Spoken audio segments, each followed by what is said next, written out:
Hello friends, good morning. आउ एक study video सह स्टडी लाइफ चैनल को मु आपण मानकु बहुत बहुत स्वागत करुच्ची। केमिति अछंती फ्रेंड्स? आशा करुच्ची समस्ते भलरे थिबे आ मन लगे कि पाठ पढुथिबे।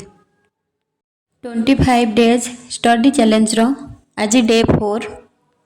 फ्रेंड्स, मोर आज रो मॉर्निंग हैला 4टारे 4टा रु 6टा पर्यंत 2 घंटा मु पढ़ी। तापरे पूरा दिन सारा आज मु स्टडी टेबल पाखक जाई परिनी। आज टार्गेट मोर पूरा भी हो पारिनी। सेथिपाई मते पूरा आज डिमोटिवेट लगुची।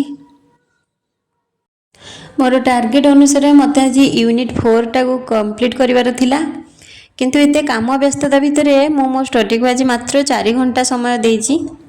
कारण आज घर को गेस्ट आसीथिले आउ सेथिपाई काम एपट सेपट रोषे बास सबरे मु आ पढ़ी पारि नथिली। सबुदिन जे अनुकूल परिवेश परिस्थिति रहिबो आउ आमे हम टार्गेट को पूरा करि परिबा, जहाँ भी आमे टार्गेट रखिजे सेटा को फुलफिल करि परिबा, सेटा तो हबनी। केबे केबे शरीर साथ दबनी तो केबे केबे हमको हम परिवेश भी साथ दबनी पाठ पढ़िबा पई बा निज लक्ष्य स्थल रे पहुंचबा पई। तो से समय रे हमको सेमिति सब जिनस को मैनेज करबा को पड़िबो, समय बाहर करबा पई पड़िबो।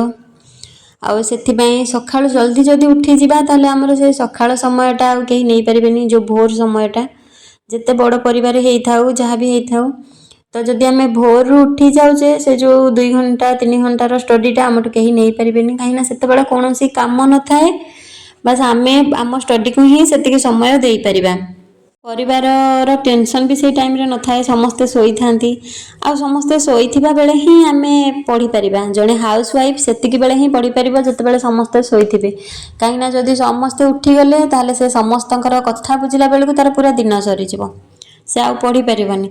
सेतिबे जते बेले समस्ते सोईथिबे सेतिकी बेले ही ताको उठिकी पढ़िबार अछि, ता लक्ष्य पई ताको सेतिकी बेले ही परिश्रम करिबार अछि। घरर काम सह पाठ पढ़ा एटा एते सहज नुहे, हेले भी मोर जे भौणी माने सब को मैनेज करूचंती, बड़ बड़ फैमिली रे अछंती, सब कथा बुझिकी पुणी पाठ भी पढ़ुचंती, सतरे से मानकु मो हृदय रु मु धन्यवाद जणाउची।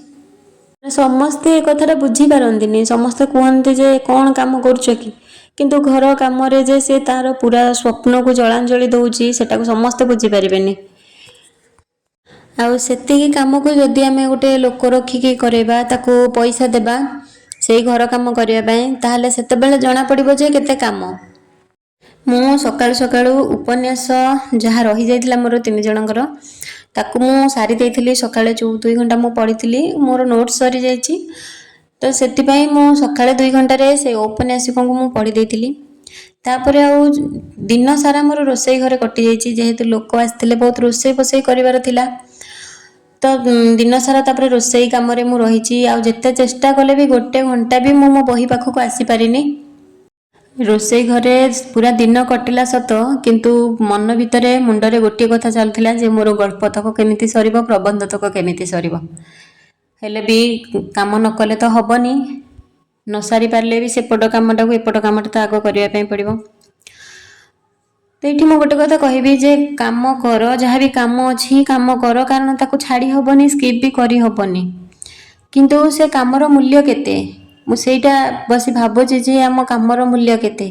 कारण वर्तमान रो जहाँ परिस्थिति, तो वर्तमान पैसा रे ही सब जिनस चली। तो जो काम को स्किप करी हबो परे कले चलिबो, से काम को पछकु रखिकी प्रथमे स्टडी को दियंतु। सब काम सारी देकी पूरा फ्री हेकी मो पाठ पढ़ी जदि सेमिति भावना रखिबा ताहले हबनी। कारण काम सब करिबा परे आ शरीर साथ दबनी पुणी बसिकी घंटे 2 घंटा पाठ पढ़िबा पई। तो सब काम सरीगला परे जे जाइके मो पढ़िबी से मनोवृत्ति रखनी। जेते बेले भी टिके समय मिलुची आ जो काम को छाड़ी हबो से काम को पकई देकी तमे पाठ पढ़। कारण आज गोटे दिन रे मोर अवस्था मु जमा 4 घंटा पढ़ी, सेटा भी मु भोर 2 घंटा पढ़ी आ सोइबा पूर्व 2 घंटा पढ़ी, आ दिन सारा मते समय मिलनी पढ़िबा पई। तो जो माने सब दिन बड़ परिवार रे अछंती तांकर लक्ष्य को पूरा करिया पई चेष्टा करजंती, तो से सब दिन तो से काम करूथिबे ना। आज टिके अधिका लोक हेले घरे बोली मोर काम ଅଧିକା ବଢ଼ିଗଲା ଆଉ ମୁଁ ପଢ଼ିପାରିଲିନି। ତ ଯେଉଁମାନଙ୍କର ସବୁଦିନ ସେତିକି କାମ ଥିବ ସେମାନେ କେତେ କଷ୍ଟରେ ତାଙ୍କ ନିଜ ଷ୍ଟଡ଼ିକୁ ଦେଉଥିବେ ସମୟ, ସେଇଟା ମୁଁ ଆଜି ବୁଝିପାରୁଛି।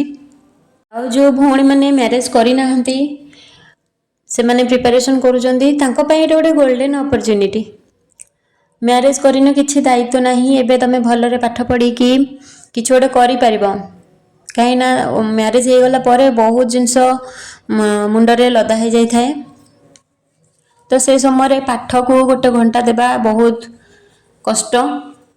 ନୁହଁ କି ସମସ୍ତେ ଯେ ମ୍ୟାରେଜ୍ ପରେ ନିଜ ଲକ୍ଷ୍ୟ ପୂରଣ କରିପାରନ୍ତିନି, ସେଇଟା ନୁହଁ। ମ୍ୟାରେଜ୍ ପରେ ବି କିଛି କିଛି ଜଣ ସକ୍ସେସ୍ ହେଉଛନ୍ତି, କାହିଁକିନା ତାଙ୍କୁ ସେମିତି ସପୋର୍ଟିଭ୍ ଫ୍ୟାମିଲି ମିଳିଛି। ଯଦି ଆମେ ଦେଖିବା ତ 20% ସେମିତି ଫ୍ୟାମିଲି ଅଛନ୍ତି ଯେଉଁମାନେ ସପୋର୍ଟ କରିବେ, ନହେଲେ 80% ତ ସମସ୍ତଙ୍କର ଗୋଟିଏ ଚିନ୍ତାଧାରା ଯେ ଯଦି ଘରେ ବୋହୂ ଅଛି ତାହେଲେ ଘରର ସବୁ କାମ ସେ କରିବ।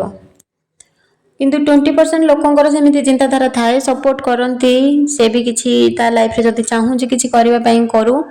ତ ସେଇ 20% ହିଁ ସକ୍ସେସ୍ ପାଇପାରନ୍ତି। ଯଦି ସପୋର୍ଟିଭ୍ ଫ୍ୟାମିଲି ସେମିତି ମିଳିଯାଉଛି ତାହେଲେ ସେମାନେ ସକ୍ସେସ୍ ପାଇପାରନ୍ତି। ଛାଡ଼ ସେ ଯାହା ବି ହଉ, ଯଦି ଗୋଟେ ହାଉସୱାଇଫ୍ ଯେପର୍ଯ୍ୟନ୍ତ ସେ ସକ୍ସେସ୍ ହେଇନି, ତାର ଯାହା ଏମ୍ ଅଛି ଯେପର୍ଯ୍ୟନ୍ତ ସେ ଫୁଲଫିଲ୍ କରିନି, କିଛି ଗୋଟେ ତା ଲାଇଫରେ ସେ ସକ୍ସେସ୍ ପାଇନି, ସେ ପର୍ଯ୍ୟନ୍ତ ସେ ଯେତେ ବି କାମ କରୁ ସେ ସବୁ କାମର ଭ୍ୟାଲ୍ୟୁ ହେଉଛି ଜିରୋ।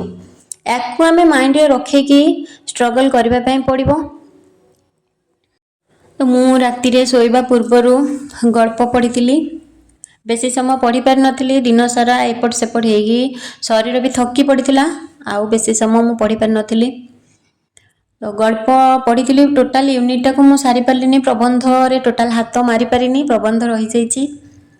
ଆଉ ଗଳ୍ପ ବି ମୁଁ ଗାଳ୍ପିକ 2 ଜଣଙ୍କୁ ପଢ଼ିଥିଲି, ବେଶୀ କିଛି ପଢ଼ିପାରିନଥିଲି, ଇଚ୍ଛା ବି ନଥିଲା, ଆଉ ଶରୀର ବି ଥକି ପଡ଼ିଥିଲା, ବେଶୀ ସମୟ ପଢ଼ିପାରିନଥିଲି।